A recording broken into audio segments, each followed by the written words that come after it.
Hey, everybody, welcome. Thank you for coming tonight. It's great to see so many people. I would just like to start off by acknowledging that we're on the, respectfully acknowledge that we're on the traditional territory of the Syilx people. The space in which we stand is located on the unceded land of their territory, where First Nations communities have long been recognized as the custodians of the land and the waters on which we gather.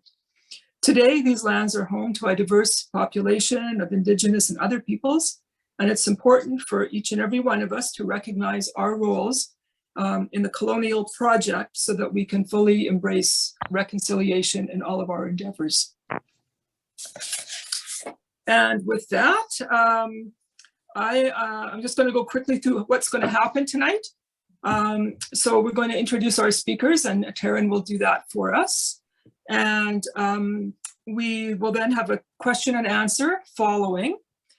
You can use the chat function for your questions. So depending on what you're using to view the Zoom, you'll have an icon for chat. Mine, I'm on an iPad, it's in the top right-hand corner. I believe on a computer monitor, it's on the bottom somewhere. If you have problems, let us know and we'll try to guide you. And we will collect your chat questions and then we'll do the Q&A as a segment after the presentation is finished. And then we'll thank our presenters, and then PWA will have some announcements and reminders for everybody on board who wants to participate in Q&A. And I'm very excited to acknowledge that we have Mayor Cindy from Peachland here with us tonight, and Mayor Tony Boot from Summerland, which is great. We have Councillor Terry Condon here, and I can only see so many people on my screen. I was trying to keep track as people were coming in, so maybe Taryn, if I've missed anybody, can you point them out, or can you acknowledge them on our behalf? Anybody else? Plus all of the excellent people who are from Peachland and elsewhere who've come in to see this presentation. I know the Hunters for BC appreciate your support, and PWPA likewise. So thank you all for showing up tonight. And without further ado, I'll turn it over to Amberly, who will be leading the charge here, I think. Hey, everybody. Actually, Taryn, do you want to run through the introductions? And then I'm going to hand things mainly over to Neil to begin with. Yes. Taryn Scalbania from the Watershed Alliance. I'm Director of Outreach and born in Musqueam territory, but I'm now here in Syilx, unceded territory. So that's Peachland for all you out-of-towners. I see people from the Caribou and Boundary. And I'd like to introduce our guest tonight, two directors from Hunters for BC, Neil Finley in RPF, and Amberly Ficacello is a long time here in Peachland. We're animal lovers, and I've known Amberly for about 25 years, and her brother. They're both started this Hunters for BC, so that's what I did. I reached out, and here we are together, working together on conservation of watershed issues. And I know your presentation introduces you, so I'm going to let that stand as an introduction to both Neil and Amberly, and welcome to our speaker series. Thank you. Thank you, Taryn. Thanks all for the invite and being able to present to the Alliance tonight. It's been a long time in discussion, I think, and so we've had an opportunity now to finally meet face-to-face per se, or as close as we can get during time of COVID. So tonight's presentation is on the Pennask Access Management Project. The agenda for tonight, Amberly, we'll roll to that.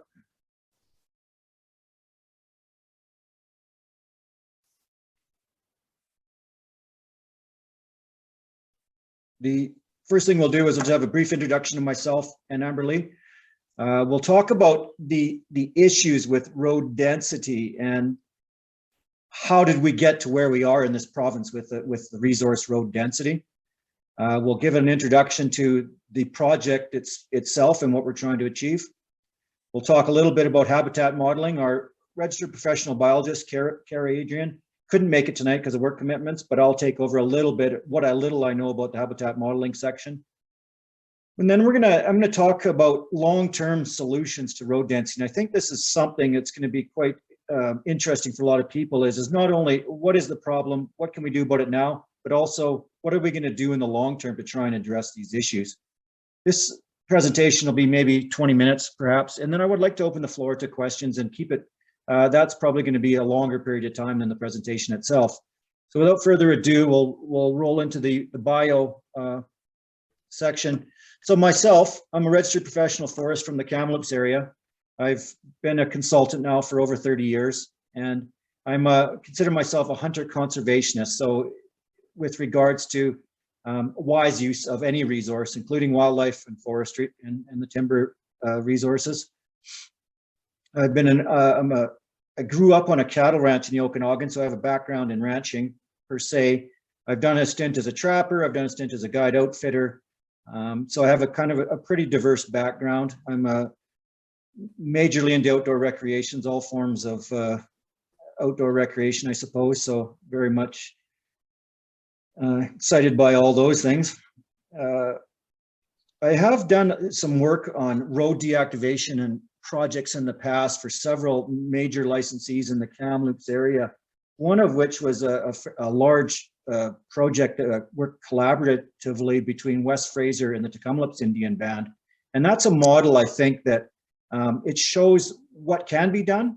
And it was heartening to see how much work we got done in that project. And it was primarily driven by wildlife habitat interests. There was other things such as water quality and scenic values, et cetera, but it was largely driven because of wildlife habitat. So there is some history of projects such as that, and I've worked on. So I think I could bring some depth to the topic, and for most people here tonight. I think I'll pass that over to you, Amber Lee. If you can do a brief introduction of yourself, if you would wish to, that would be good. Okay, Amber Lee Ficacello, and I am a longtime Peachland resident. I'm up on Trepanier Bench, have a little horse farm, and I come from a background of graphic design and website development. I was born and raised into a hunting, fishing, and outdoor loving family. So the world of hunting is not new to me. Born with it, raised with it, ate moose meat growing up, stuff like that. My brother Robin started Hunters for BC about 3 years ago. And at the time he, sort of approached me asking for a little bit of help maybe with some social media and a logo. And lo and behold, 3 years later, here we are. We were meeting in pubs. We were meeting with Taryn and picking Taryn's brains. We're here because there are serious wildlife declines in the province. And as you all know, I've followed Peachland Watershed Protection Alliance since its inception. I'm a member. And although I'm not able to commit much time to it, I do value the work that you guys are doing in this area. So, one of the things that I love about this is we end up with these unlikely bedfellows. And, as we learn about each other, we find we have commonalities and things that we can all agree on, even when we do have some differences in lifestyles or beliefs or stuff like that. So I'm very excited this evening. Pennask is a project that's very near and dear to me, and I've been pushing the wheels of this for about 1.5 years almost, and slow to get going, but we're here now and moving forward. So thanks for having us tonight. I really appreciate it. Good. Thanks, Amber Lee. Yeah, so what we're going to talk about first is the issue of road density, and I think all of us can recognize, anybody who spends any time in the forest at all recognize there's a huge network of resource roads out there. I'm not talking just logging roads, but I'm talking roads used for the energy sector, up north perhaps at oil and gas. It could be for wind turbine projects. It could be for any number of things, but there's resource road, and the density is such that it is starting to have a significant impact on the environment. And I think as a lot of people are frustrated that, okay, how did we get to this situation? And what we have to first recognize is that extensive road networks are to the benefit of the forest companies. And those forest companies are the ones that built the roads. They put the roads in there for a purpose. And the more roads they have, in general, the better it is for their operations. It's just easier for people that have to go to work in the bush every day and have this extensive road network. So that's the first thing is to recognize this huge network is to the benefit of the corporations. Fair enough. The other thing is that these roads are used extensively by many other people on a daily basis, whether it be hunters, fishermen, mountain bikers, berry pickers, mushroom pickers, hikers. It just goes on. And so these roads, over time, people have become used to having this incredible road network, and they've just assumed that this is kind of almost a right of the people of British Columbia to have this road network. And it becomes a situation where there's more people that want them than not want them. And it's so over time, these roads have just continued to be constructed and people are using them. And so therefore it just keeps going on. And what has happened is that I think maybe in decades past, there was this desire to have this extensive road network throughout British Columbia by the government, by the people in general, and more is better until we've got to the point where we are now. And I believe that the cumulative effects have made it such that we've passed the tipping point. We've got this extensive roads. There's more roads than we really truly need, and it's having a serious negative impact on the environment. So there's starting to be an awareness, and that's one of the reasons we're here tonight, is to try and generate more awareness of the problem and how we can possibly solve it. The construction of roads is an agreement between the forest tenure holder and the government. It really has nothing else to do with the general public. And because of that, it's up to the government, the Ministry of Forest, Lands and Natural Resource Operations, to administer it and oversee it. The companies, they have the maintenance obligations, and they do have the obligation at some point, perhaps if they do deactivate it, that they have to take responsibility for that. But there's no legal requirement for companies to have an end date on their roads at all. It's maybe an oversight in legislation in the past, but the roads can continue to be built, the network can continue to expand, but there is no legal requirement for those roads at any point to be deactivated, decommissioned, and retired. So there is some new legislation on the books now that's being in first reading, I believe right now, is that it'll start addressing the problem of having an end date on road permit roads. So there's some movement for sure that the legislation is starting to catch up, and we had that discussion with Dr. Gary Merkel there recently, and that over time I think there's going to be some changes, but it hasn't occurred as of yet. So that's why one of the reasons that we've had this extensive road network. Another thing we have to recognize is that the stumpage appraisal system, which is a system that determines how much the companies have to pay to the Crown for each cubic meter of timber they harvest on public lands, it's a system that's based on a bunch of averages, and it sets allowances for operating costs based on the average efficient operator. And so a company, as long as you're roughly average, the appraisal system recognizes their costs. Fair enough, the system works well. What it does do is it encourages people to have lower costs than the average efficient operator, to therefore make themselves a little bit more competitively viable, make themselves a little bit slightly more profitable. And so what happens is the companies will do what they need to do, the minimum legal requirements. And if you do anything more than the minimum legal requirements, you start putting yourself at a competitive disadvantage.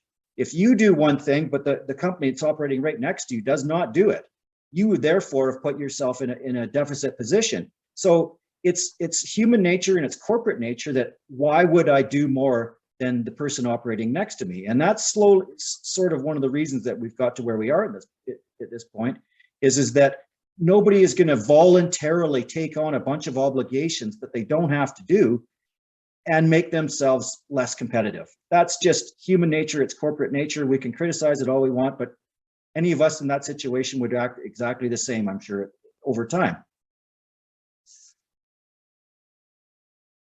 And the other thing that we're going to see, and this is going to be an interesting one, is that the forest company that does go out and start deactivating roads, even though they don't legally have to per se, they face a lot of criticism by the public that are using those roads. So they find themselves, the individual foresters are going to go out there and do the right thing. And then they face a bunch of criticisms by people that saying, well, I need that road. I need that road to manage my cattle. I need that road to access my cabin. I've trapped on that road for decades. How can you shut the road down? So you'll see that as soon as you present this plan to deactivate roads, you're going to get a lot of criticism and comments from the public about why are you doing that? And I've personally felt that on a few projects that I've worked on, there's more backlash from proposing to deactivate roads than there ever possibly would be by not deactivating roads. So human nature, corporate nature, same thing, is that you're bringing upon a bunch of grief upon yourself by going out and voluntarily doing something that you do not have to do.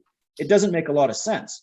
And the people watching this project unfold over time will probably remember that when we come time to have the list of roads that we're going to deactivate, and then see how much backlash that we're going to get from people. And it's going to be interesting. It's going to be interesting for me and everybody else. And I think that most people are going to realize that the backlash is much greater than what they would have guessed.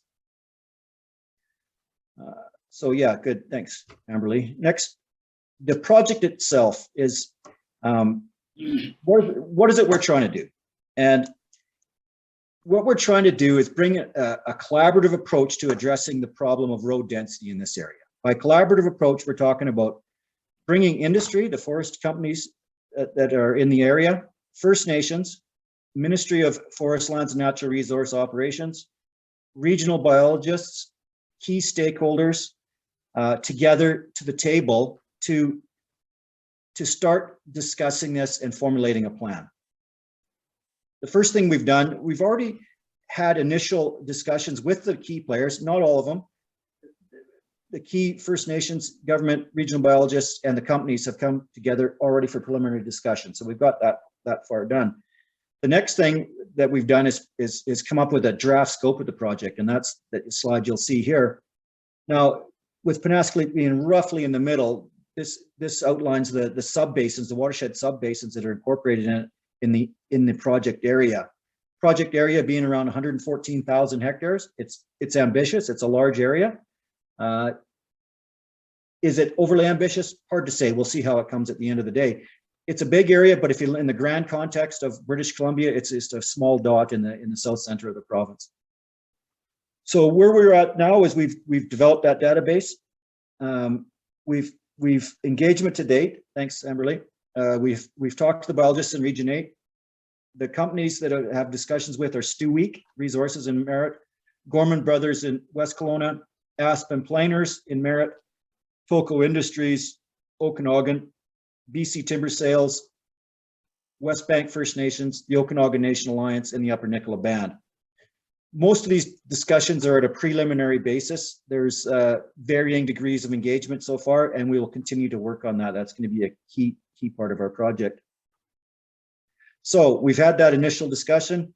Now where we're at is defining the scope of the project. I think we've rolled the draft out in November. I haven't had a lot of input, whether it's too big, too small, should be moved or otherwise. So I think that the scope will go with that for now, unless there's a compelling reason otherwise. And what we've asked now, we're at the point 2 here, is collecting a data sets of roads that are available for deactivation and rehabilitation. And I've put out the call to the forest companies listed above to submit to us a data set of roads that they consider to be non-essential for their use in the future, i.e. available for deactivation or rehabilitation. So that's where we're at right now. We hope to have a positive feedback from those companies. And from that data set, we will take it and we'll model it using Carrie Adrian is going to be our lead on that, our RP Bio. And she's going to take that data set and start putting some science to what it is that the values of certain areas that might prioritize certain roads over others.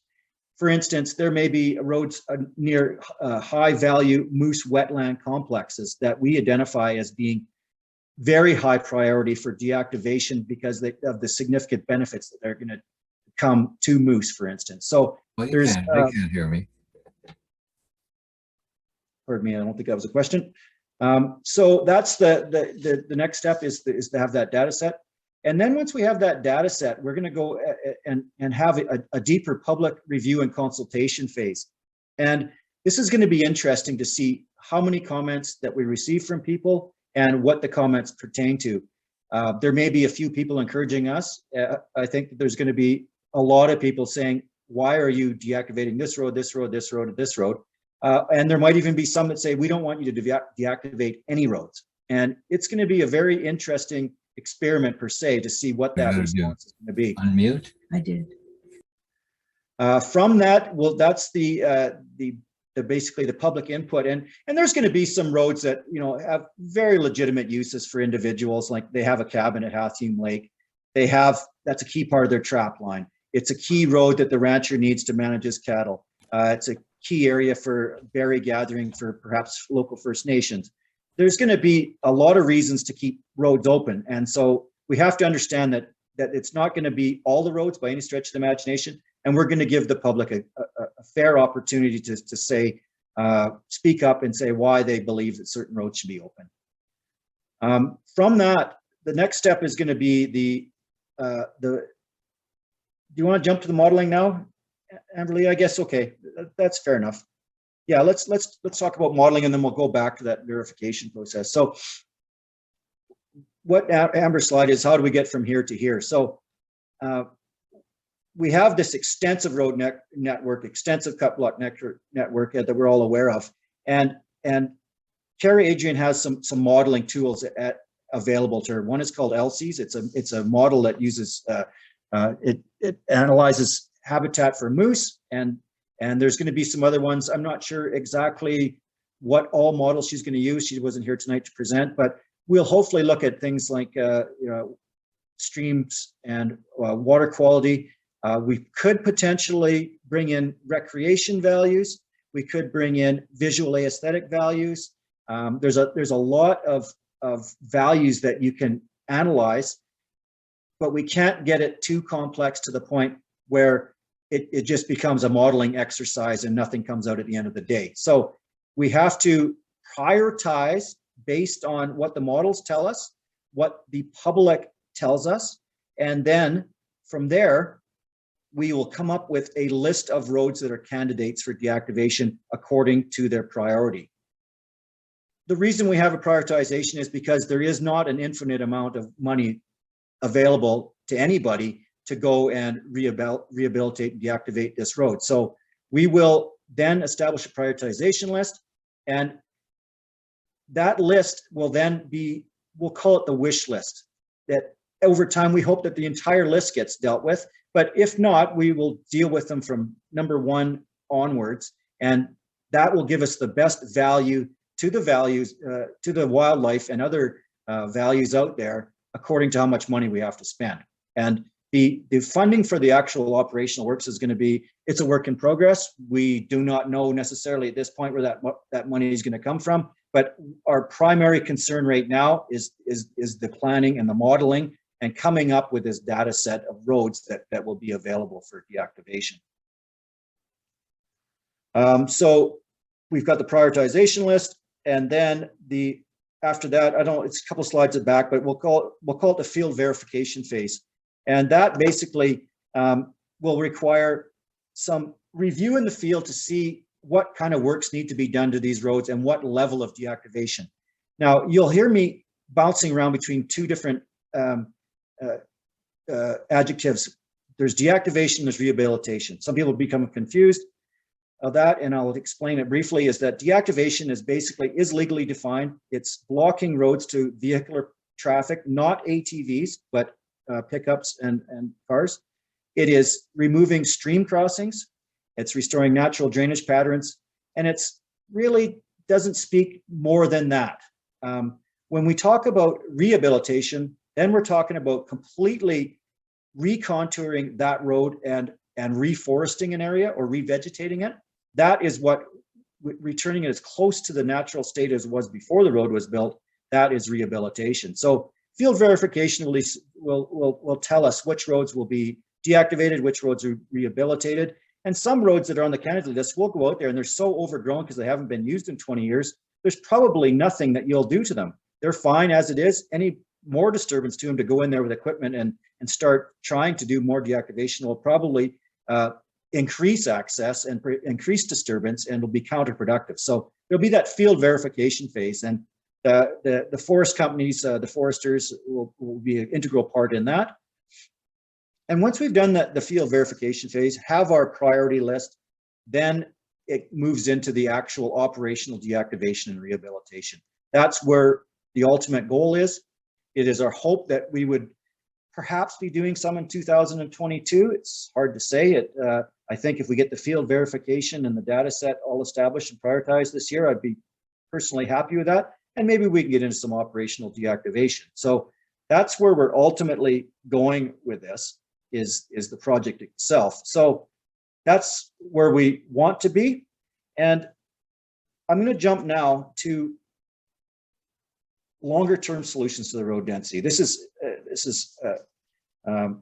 what do we do, not just in Pennask, what do we do in other parts of British Columbia? What do we do going forward to try and mitigate these issues and decrease the problems that we're seeing? So one of the things is to legislate that roads have to have an end date at some point. We're running into a situation where there's roads out there that were built by corporations, and those corporations don't even exist anymore. They've gone out of business, they've closed, they've moved on, or what have you, and they still have roads out there that have never been deactivated. And it's a large oversight in the structure of the in BC, is that there's no end date and say that you have to at some point shut them down. New legislation, as I spoke earlier, is going through the House right now that says that road permit roads will have to have an end date on them, and at some point you're going to have to deactivate them. Unfortunately, the legislation as it sits right now does not address block roads. Block roads are those individual roads that are built under within the cut block, generally under a site plan, and they do not have a requirement at this point to be deactivated or rehabilitated. So that's something I think that most people would see as an oversight, and maybe it'll be corrected over time. But it's again, it comes down to legislation has to drive that process. The other thing that we have to look at is how do we incentivize the reduction of roads, and for corporations to basically have incentive to go and eliminate these roads. And one of the points that stops it or slows it down is that not all costs of doing that deactivation and rehabilitation are recognized in the stumpage appraisal system. That is a major shortfall, in my opinion, is that the companies don't necessarily recover their costs of doing it. And again, if you go out and do something voluntarily, do not recover your costs through the stumpage appraisal system, you're putting yourself at a competitive disadvantage. So that is a structural problem that we have within the province. There is some movement on that at Victoria level. I know it's coming, that certain works will have costs fully recognized, and therefore it'll become cost neutral to the company to do it. If they spend X many dollars on doing road rehabilitation, it lowers their stumpage bill by the same amount. It becomes net neutral to them.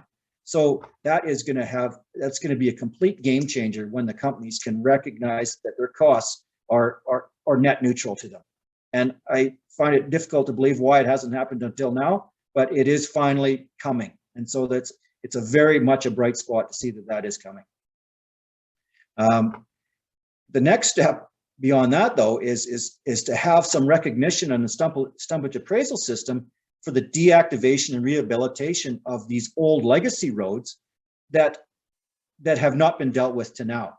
And one of the peculiarities of the appraisal system, it says costs can only be allocated if the timber is tributary to those roads, i.e. the timber from those that cutting permit must be hauled across those roads to be eligible for a cost reduction.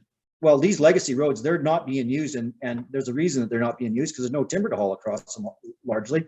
So what has happened is there's no stumpage allowance. And again, that is it's a systemic structural problem with the appraisal system that has to be addressed. I don't know if we're going to get there soon, but it's at least being discussed, and hopefully that'll come soon, because that's going to have a large driver of where is the money coming from to pay for all the deactivation and rehabilitation of these old legacy roads. So that in a nutshell, I think, as I see it as a forester, are the impediments and things that we need to change going forward to not only keep the problem from getting worse, but to start addressing this vast system of legacy roads that have not been addressed to this point.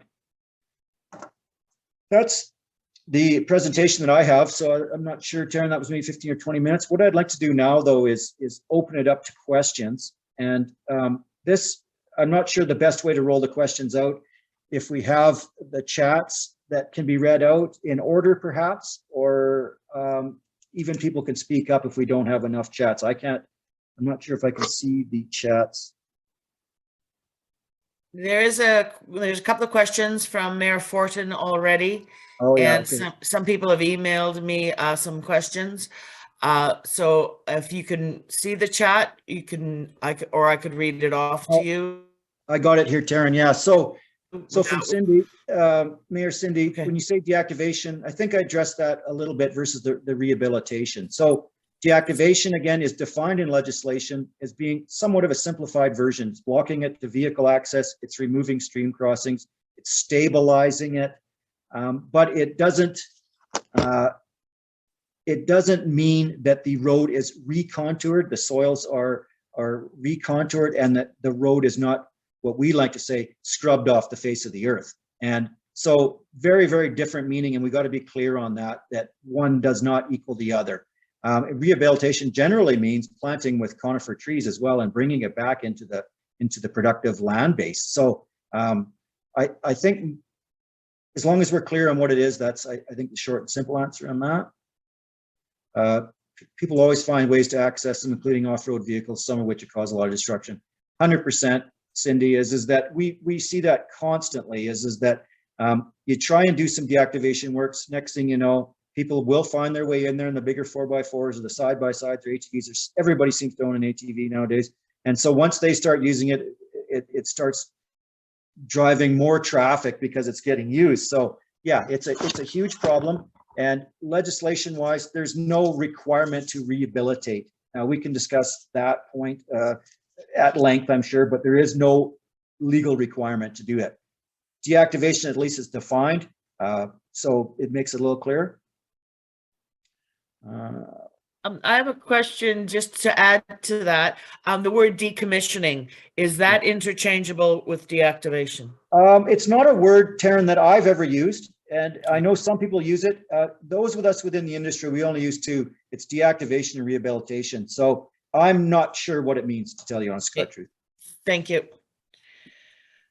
Okay, part two of Cindy's question is other stakeholders not mentioned. Didn't mention local government such as Peachland, Summerlin, whose watersheds are in this area. Yes, indeed. So at what point, this is when we talk about stakeholder engagement, and that's one of the reasons we're having this session tonight is to try and just make people aware it is what we're doing.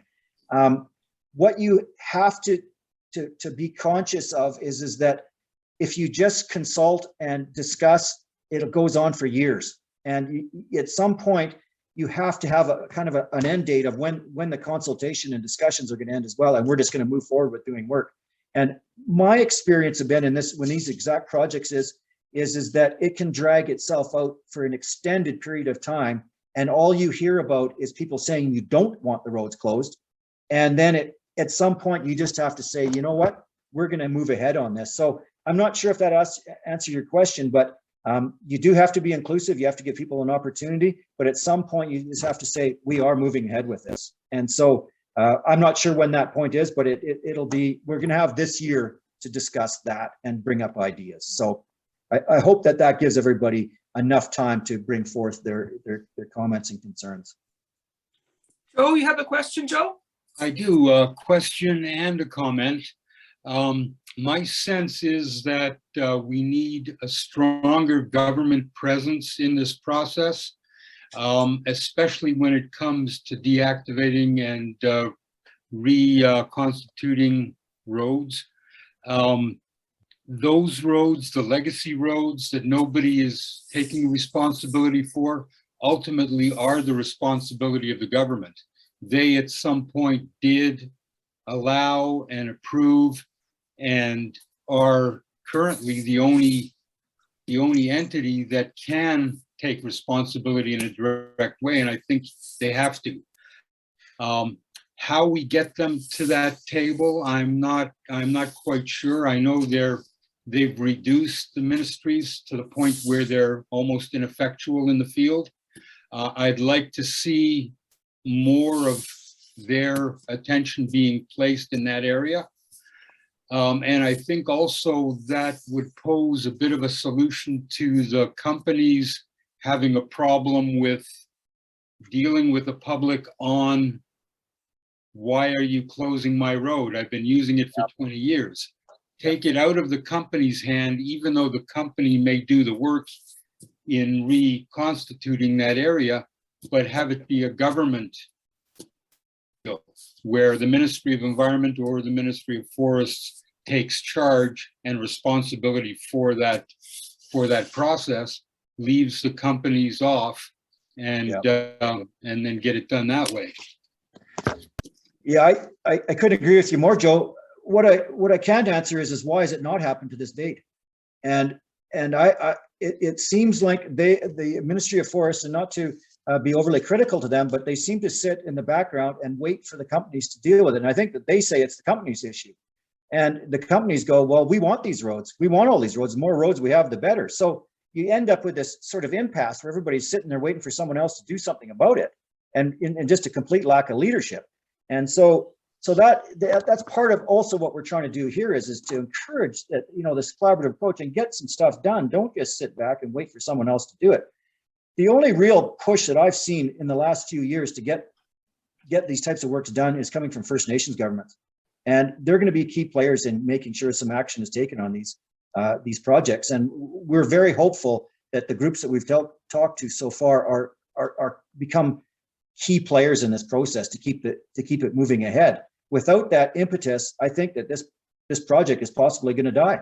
And it would be shameful, because I think there's a lot of good that can be done. And I think a lot of people realize there's good to be done, but it just becomes an issue of who's going to do it, who's going to take the leadership. You're right, Joe. I Absolutely. And thank you very much for your effort here. It's much appreciated. Yes, thank you. It's encouraging to hear that. And it's heartening. Sometimes it can be, I'm sure by the end of this project, sometimes you're wondering why you're doing it, but at the end of the day, we're doing the right thing. So let's just keep the end goal in sight there. So we're doing it for the land. That's right. Primarily, and that's where we have a great commonality with the Native community as well. And that's one of the things when Amberly talked about strange bedfellows, this is just a situation where it's going to take some thinking outside the box and getting different people and different organizations involved to make this happen. And that's one of the reasons we're here tonight. So appreciate your help, and in the future, any insight like that is greatly appreciated. Well, I look forward to working with you. I do have some contacts in the Native community as well that I'm working with, and any help I can be in that regard, I'd like to. Yes, and we will probably take you up on that, Joe. I appreciate the offer. Question here, it says, is the Pennask area built out for haul roads? Are companies still building many roads, or just new in block roads? Would a no net new road regulation help? So a few questions there. It's largely built out, yes. There's not a lot of timber to be had there. Most of the companies, I think, are looking at deactivating roads and moving away because there's not a lot of timber to be harvested. Fair enough. Would a no new net road regulation help? So yes, the simple answer is yes. I'm not quite sure how you would word that regulation. Again, I think that instead of saying for every 1 kilometer of road you want to build, you have to deactivate X many kilometers, it would have to be a ratio of like 1 to 10 for that problem to be solved over time in British Columbia, since we have such a huge legacy So if you say to a company, you're not going to let you build 1 kilometer road until decommission 10 kilometers, there's going to be met with a lot of resistance. I think instead of that regulation, we need to incentivize it through the stumpage system. And you might, through the carrot and stick approach, you might have to have a bit of a stick saying that all roads at some point do have to have an end date. And that is yet to be specified for all roads. So yes, regulation would help. How we word it and make it work for the corporations and for the government, that's yet to be determined. Talk more about legislation is upcoming. Is it tabled? If so, do you know the bill number? It's, I believe it's Bill 23 and 24. I could be wrong on this. Amber Lee sent me some stuff on it recently and I read up on it. And it's like part of it is the revitalization and some of it includes changes to the forest range and planning practices regulation. So it's coming, or FERPA rather, I shouldn't say the regulation, it's the act. It's in it, but as I've read it, it talks about road permit roads must have an end date sort of thing. And it doesn't talk about block roads. So that, I guess, was the disappointed for me, but yes, it's coming. Hasn't been passed yet. Hi everyone, I was wondering, this is from Nicole. I was wondering if there happens to be any areas being rehabilitated locally that private citizens can help with. I'm in Kelowna and currently grow English oak trees by the hundreds to help Mother Earth. I'd love to give you guys some of my trees, even better able to go plant some myself. If you need conifers instead, I'd be happy to grow some of those so I can help. If I can send, I will send any details. That's a very admirable thing to put forth, Nicole.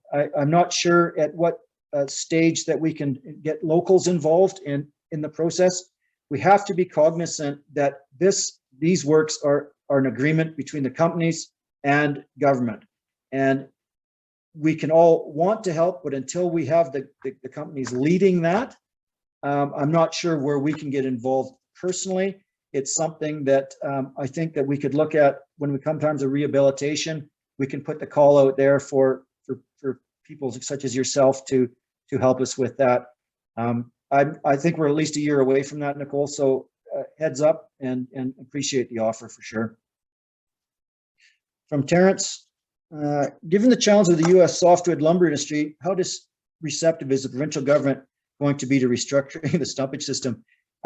Yeah, that's interesting you said, Terrence. Yes, anytime you change the stumpage system, there can be major repercussions with the softwood lumber accord, as you indicate.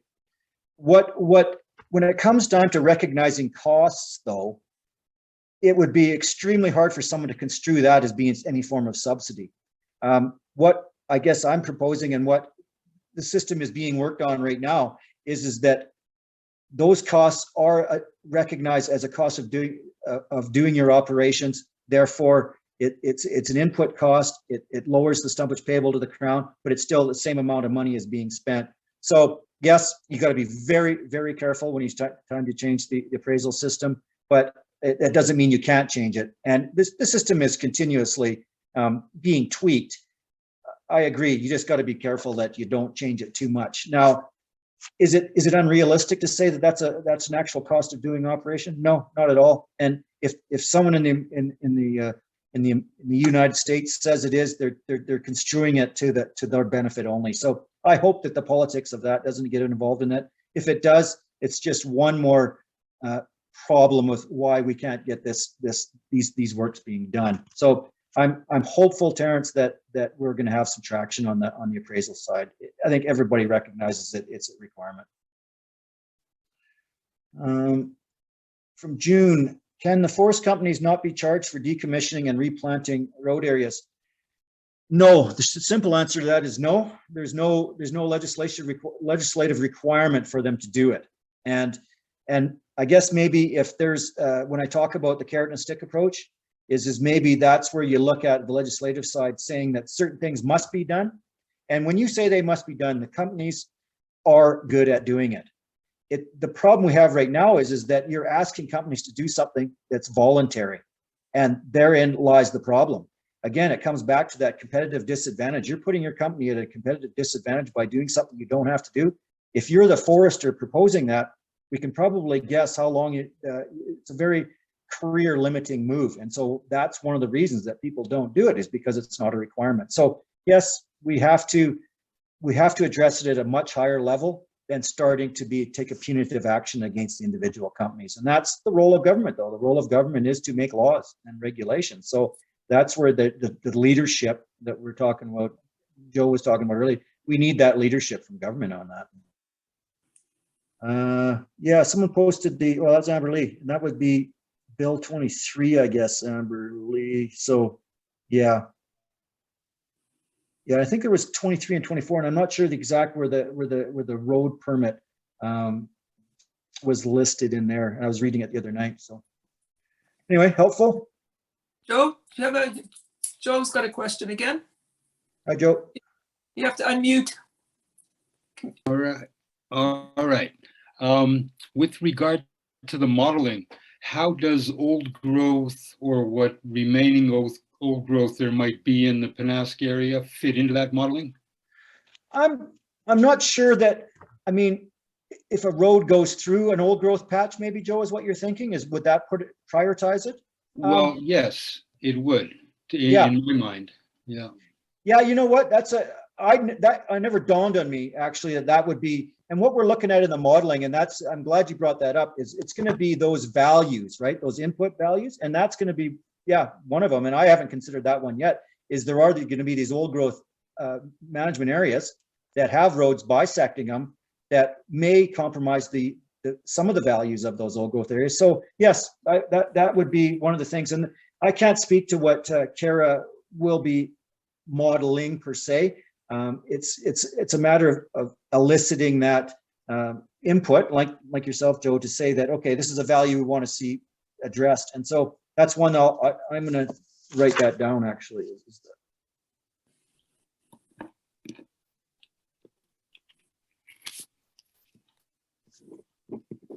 Model.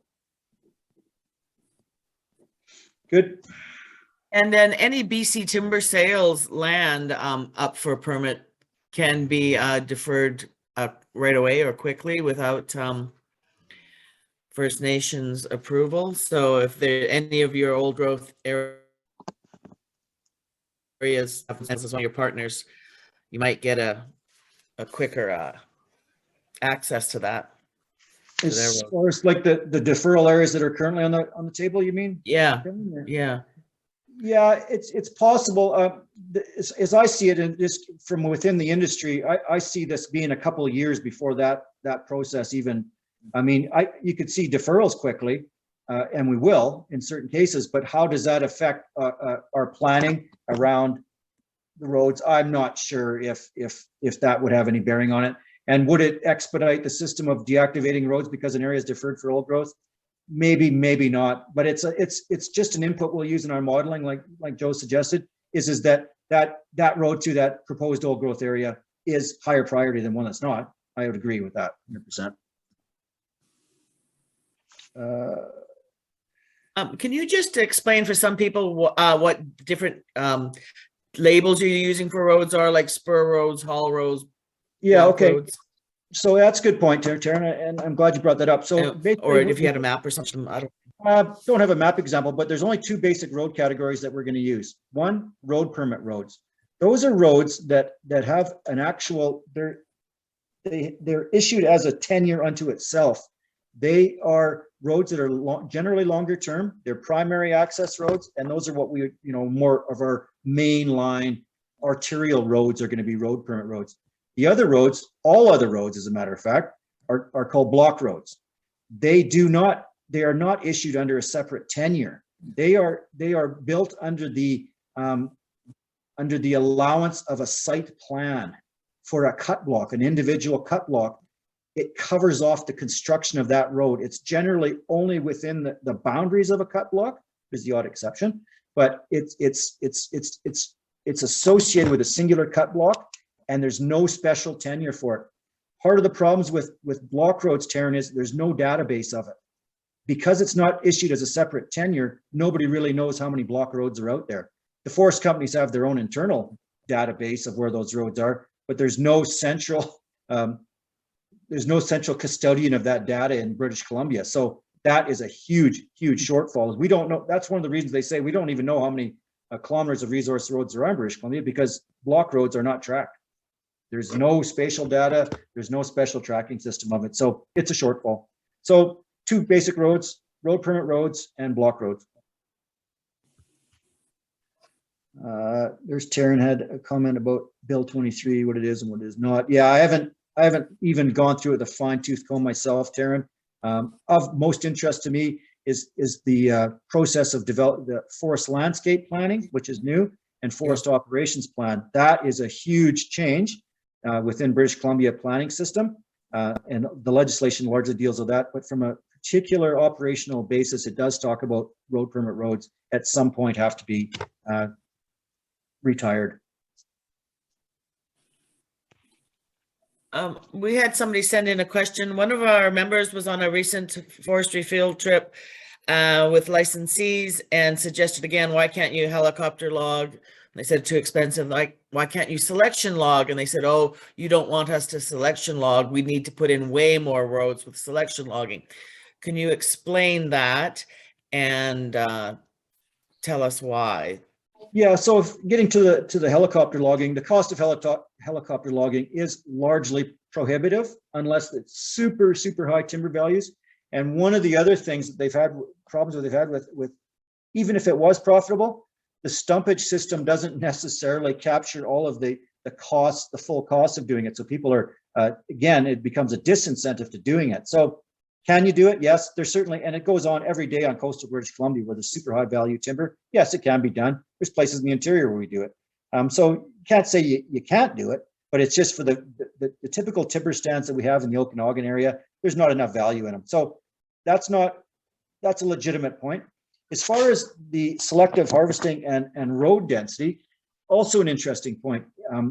If you have an area that is you're going to do single tree selection harvest, say a dry belt Douglas fir stand that lends itself to that, you would typically be going back to that stand every 25 years and do another selection harvest on it. What that means is you have to have that area fully roaded permanently. Every 25 years you go back, use the same roads and take some more timber from the same area. Yes, you do increase the road density. Does that mean you should not be doing it? No, it means that maybe in that interim 25 years that you're not operating there, maybe you do temporary deactivation of those roads or blocking it. So it's not so simple to say is that it just leads to greater road density and it's a bad thing. And it's not so simple to say that we can never use it or we should always use it. It just has to be a site-specific basis. So there's legitimacies on both sides of the argument on that. Is that selection harvest can lead to greater road densities for sure. There are ways of managing it. The argument of selective harvesting versus clear cutting, of course, is just it's gone on for decades, and it's hard to come up with a simple answer to anything, especially this topic. I mean, there's stands that lend itself to doing single tree selection harvesting or patch group selection, etc. Not all stands you can, though. For sure, you can't in lodgepole pine stands. Spruce stands, question mark. Spruce balsam stands, maybe. Douglas fir stands, definitely you can. Larch stands, yellow pine or ponderosa pine stands, yes, you can. So have we gone away from it too much? Yes. I think we're going to see selection harvesting coming back in the future. But you also have to recognize, again, this comes back to this whole stumpage appraisal system, is that it becomes more expensive. It becomes more difficult silviculture. It increases costs above average. So it's a disincentive. The stumpage appraisal system, again, is a disincentive for the companies to be innovative. And we have to, I cannot keep stressing enough, is that it's human and corporate nature to do what makes sense. That's the way everybody operates in any business, is that, and if you have a stumpage appraisal system that is flawed and does not promote innovation, that is some of the fallout that we're seeing in this province right now. And it has to be adjusted. But again, you start playing with the appraisal system, and you maybe trigger a softwood lumber debate. So again, it's an extremely complex system, but that doesn't mean we just give up and not try new things either, in my mind. We have to keep moving ahead.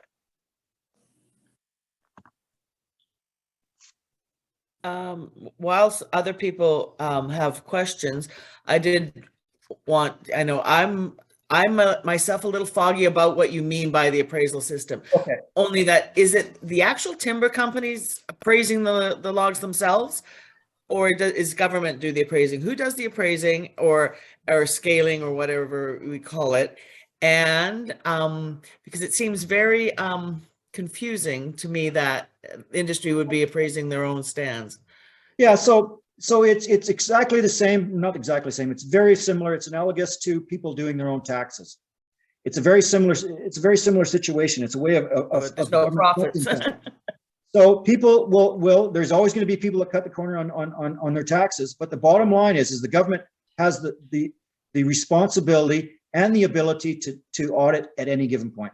And I can guarantee you that the government watches and audits the company's stumpage appraisal calculations very closely. So what happens, Taryn, is on any particular area that you're a cutting permit, it's called, before you harvest a cutting permit, you go through a process that defines what is the cutting permit comprised of timber-wise, what are the costs associated with harvesting that, and then the government, the model, the appraisal system takes those values and those input costs and then determines the stumpage owing. And so it's driven by BC timber sales auctions of roughly equal timber. They'll use a comparison with BC timber sales auctions to determine the value of that timber at any given quarter. And then the companies will then submit their data, how much it costs, or how much road they have to build, what the silviculture they're going to do, et cetera, et cetera. And the difference between the two is what the Crown gets. And so it's prepared by the companies and the foresters. They're bound by code of conduct, they're bound by legislation, et cetera.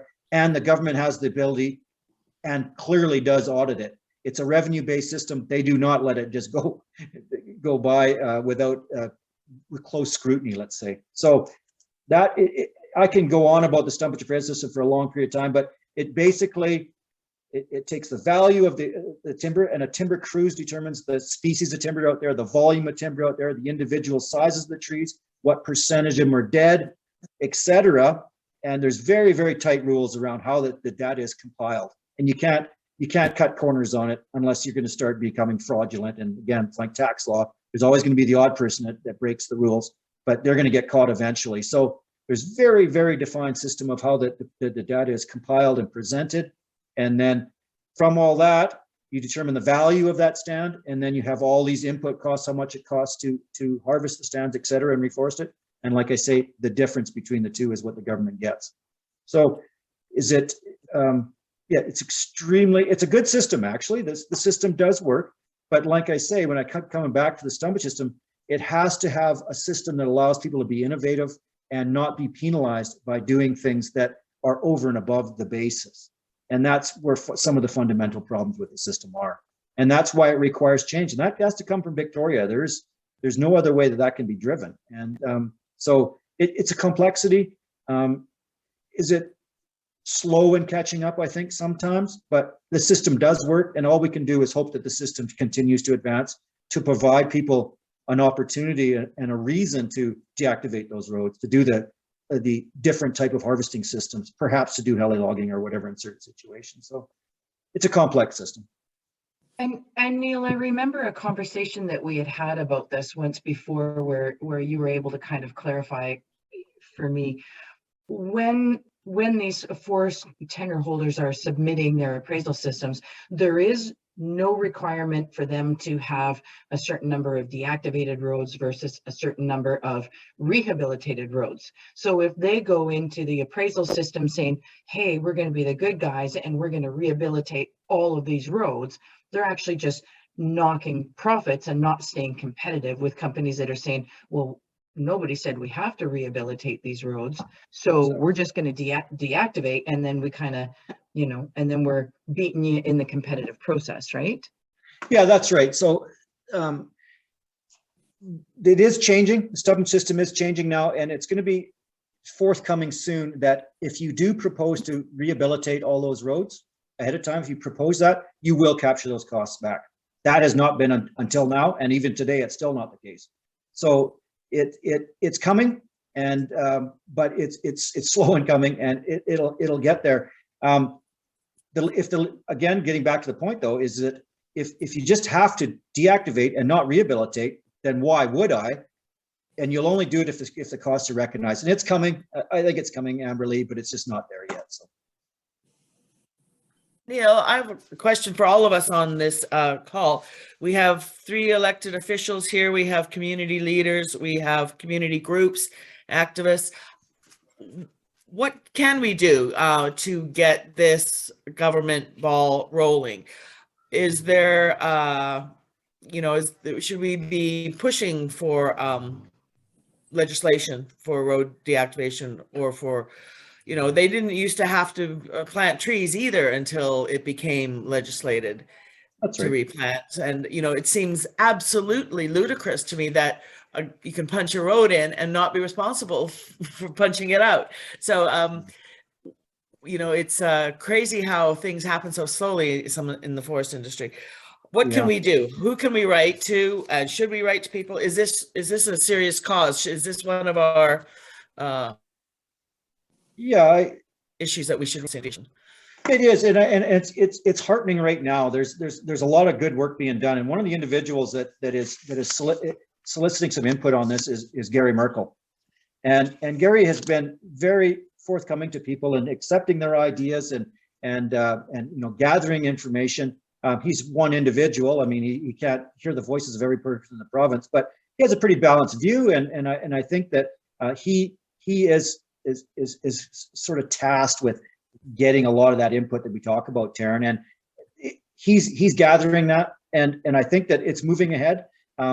When it comes down to, when I talk about, well, the block roads haven't been dealt with legislation, I've talked about that to Gary a couple of times, and he's written it down, and I know he's the kind of guy that it'll stick in his brain and say, okay, maybe there's a oversight here and stuff. So that process, I mean, it's evolving. There's more heightened awareness of environmental issues in general. I think it's coming.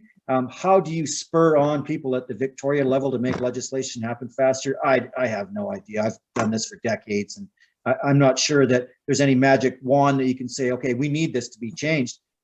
It defies logic to me. I agree that it has not occurred to this time. This is decades in the coming, and there are people that are speaking out it, and 100%, the forest companies and the foresters themselves know that there's a liability that's accrued over decades. They know it. It's just until the system is changed to provide incentive and legislative requirement to do it, you can't expect people to do it voluntarily, and that's the shortfall. And I don't know how you can even wave a flag above your head any higher than it is right now, Darren. Maybe this type of thing that we're doing right now. I think that's, if there's nothing else that comes out of this project, is that we raise awareness for certain people in certain areas. We've done a good thing for the environment, and so we need to do it more. Yeah, we do, but it's going to take a bit of time. But it takes, this is a true grassroots movement. What we're doing here tonight, and it does get traction over time. And having First Nations speak up about it is probably this juncture is probably the most powerful voice that we have, and they are speaking up. I think a lot of times they're short on capacity, and we've engaged with a few of the groups, but it's hard to get anybody's undivided attention on it because they got such a million other things to be dealing with at the same time. So it's not perfect, but we're moving. The boat is slowly moving ahead, and I'm confident we will have some success. I think Mayor Tony has a comment in the chat. I will see if I can dig that up.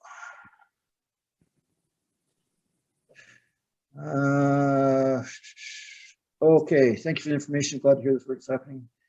Want to make real headway on this, it must be Indigenous led. To me, it does not sound like it is, even though I've heard that ONA and others have participated to some degree.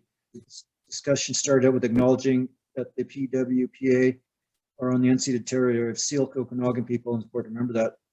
Gary Merkel's Indigenous, yes, he is. Not sure if that's a question or not. And I'm not sure if we should be bridling the responsibility of it having to be Indigenous led. I'm not so sure that any individual group should be bridled with it. I think it's everybody's responsibility to lead this. Myself, is it a hunter conservationist organization? Is it a watershed group? Yeah, it's everybody. So I hope that for certain, I hope that the Okanagan Nation Alliance and others get more involved in it. We've engaged with them for over a year now. Again, it comes down to time and how much time can they commit to it. And I think that fundamentally they support it. It's just a matter of, how much time do they have? It's everybody's responsibility to solve this problem. Can I respond to that, please? Yep. Thank you. I'm not saying it's not everybody's responsibility. It is everyone's responsibility. What I'm saying is this is unceded territory. It belongs to the Syilx Okanagan people. It needs to be Indigenous led. That's the way that you're going to get the ears of the government. The DRIPA Act, I'm sure everybody understands that legislation by now. It's been around for more than 2 years. It's really, really important. And if you want to make inroads into the provincial government, I think that to have a meeting with Murray Rankin, who is Indigenous Relations and Reconciliation for the government, that is the way to go. If you'd like me to set up an make an arrangement for you to speak with him, I am happy to do that. Yeah. I think it's really important. Yeah, and I recognize the significance of it. It's how, what I guess when I said is you can't foist it upon them or make them personally responsible. We've tried to get people, encourage people, and that's part of this process, is to encourage those people to step up. But again, there's individuals with only so much time and they have a million priorities. Is the Pennask Road Deactivation Project, how high on the priority list is it? Who knows, right? Everybody's got their job to do. So yeah, I mean, if any help that we can get to connect to a high level, I appreciate it. Yes, for sure. Okay, I had a meeting with other mayors and chairs and the Minister of Municipal Affairs, who is our minister, as Mayor Fortin knows, and the councillor that's here, pardon me. And this was exactly what it was about. It was with him, Minister Rankin, and with Minister Josie Osborne.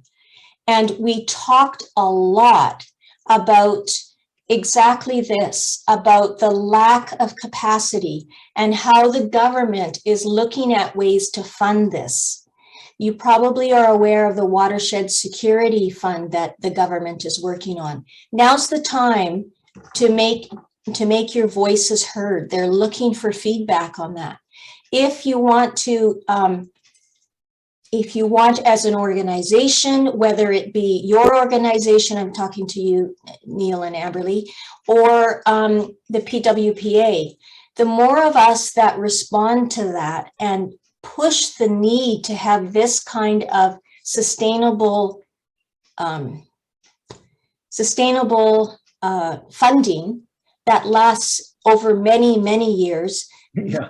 this is the time to do that. We need to reach out to the government and we need to make sure that the Indigenous people in our area, and we're talking specifically about this area, that they are leading the way, that they're totally engaged with this.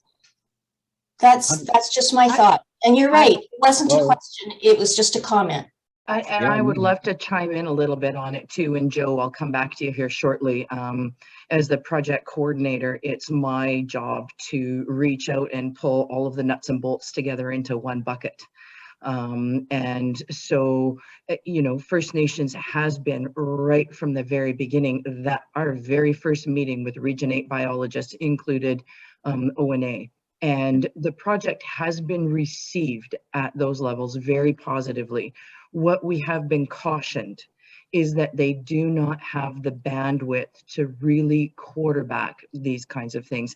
And I think, you know, when you speak to DRIPA, we are, you know, we're following, we're supportive, we are all on board with reconciliation and that sort of thing. So what we aim to do with our organization is to bring their values and their input to a high level at the table with us as we go through the motions. The level of their participation, I think, is only going to be limited by the people that they have available to be in those spots, but it is our goal. If you can provide introductions, Tony, and get us there, thank you. Right? So we are always looking for inroads like that to advance things. Joe? Thank you, Amberly. You covered some of what I was thinking as well. My sense of it is the The First Nations input is very important. They're looking to have that input. They are shorthanded. I've known that for years, and it's a problem as far as getting things done in a timely way that we would like to see. So my suggestion is we carry on straight ahead with the project on every level that we can, and keep the elements within the First Nation community apprised of what we're doing, and ask for their input, and just keep them up to date as it moves along, and ask for their input whenever we can. That's my sense of it. We have to carry this one forward as best we can on our own to start with. 100%, right? You know, we all agree that you know, that Indigenous led is getting attention in this province. It is moving things, and as it should, with DRIPA and that sort of stuff. But we also know they are stretched, and they have, you know, they have healthcare and childcare and roads and all sorts of self-governing things that are, you know, their bands are stretched tight. Yeah. So yeah, for sure. Yeah, so I think we do our best, like you say, Joe. We just keep moving ahead. And you know, you always try and always looking for input. And you know, and when it comes time to prioritizing roads, like we talk about a priority list of roads, I would hope that the individual bands and individuals, the elders or whomever, would put their hand up and say, these roads are highest priority from our perspective. That would be great input. So that's what we're hoping, and we just keep moving ahead as best we can in the interim.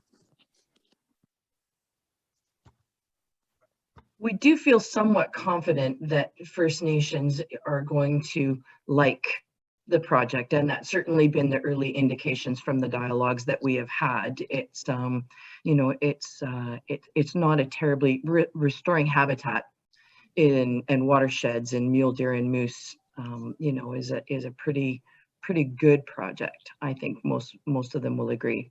Oh yeah, for sure. We're gonna get fundamental support. It's just a matter of how much time that people can put in. Yeah, exactly. They did a cumulative effects study of the Merritt Pennask area a while ago, Ministry of Environment, Okay. and they did say that bull trout was in jeopardy up there, and moose could be, and being an indicator species, it was very important. So there should be no pushback at all. But I understand what Mayor Boot is saying, and we just heard James Pepper this morning on CBC. He's the National Natural Resource Manager for Penticton Indian Band, and he said, you know, he has 50 referrals come across his desk every day, from docks to cut blocks to mines to cattle and horses ranging at large. He says, I cannot even answer a phone call or an email, and he says, and I get paid for my job. He says some of us folks, they just don't have the resources to be tackling big things like this. They're glad there's support though.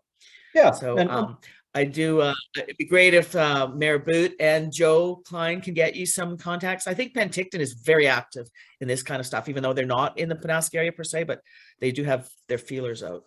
Yeah, for sure. Appreciated. Awesome. All right. If we're close to wrapping, I don't know. I just like to extend my thanks to the group, the Peachland Watershed Alliance. It's appreciated to get and I think it's really inspiring for me to see groups like this starting to work together. We have to find some common ground and on these stewardship type issues. There's lots of things we won't agree on, but this is something that I think if we work together on, we can make some headway. And there's a lot of work that needs to be done. So let's just get on with it. Thank you. And thank you, Amberly. Appreciate it. Thank you You're all. welcome, neighbor. Thank you all for your input, PWPA members and guests, and for Amberly and Neil. Yeah, this has just been a kind of a really uplifting presentation, I think. Focusing on what can be done and not discussing why things can't be done. There you go. And it occurs to me that a whole world these days is now, it's one big giant Venn diagram you know, and everybody has their own thing, personally, socially, whatever. But regardless of what we're doing, there are points of intersection where we do agree on things. And when it comes to the environment, I think, you know, all of us on this Zoom call and most of the people in our community would agree that, you know, the environment is one of those things that it's going to take everybody's effort, regardless of your other tangential interests. We need to come together and work on projects like this. And I think personally, you know, I have my own ideas about hunting, and they don't need to be discussed here. But I personally would be more than happy to help work with you guys and advance this particular project, because I think it's great. And, you know, everybody's going to benefit. Everybody, everything will benefit. So thank you for a great presentation. Thank you. On behalf of PWPA, we do have some parting gifts for you. Unfortunately, we can't teleport them to you at this moment, but we'll make arrangements to get them dropped off to your place, Amberley, or whatever is convenient for you guys. So thank you very much on behalf of all of us here at PWPA. Thank you. Great. Thank you guys very much. It was a great night. Can we book an update in a year's time? Absolutely. Great. Absolutely. Neil warns me my rose-colored glasses are going to get a little bit less rosy over the next year. It's gonna be an eye-opening experience for a lot of people. It's just, and that's part of the path that we're gonna have to. Well, what a great pilot project. If it works, 114,000 hectares is huge. I had no idea you guys were bid off so much. Oh, we'll That's see. amazing. Yeah, it's gonna be interesting. All right, follow you. Wow. Let's stay in touch. Okay, Will do. Amazing. Thank you very much. Thank you. Thank you. Good night. Night. Whoa.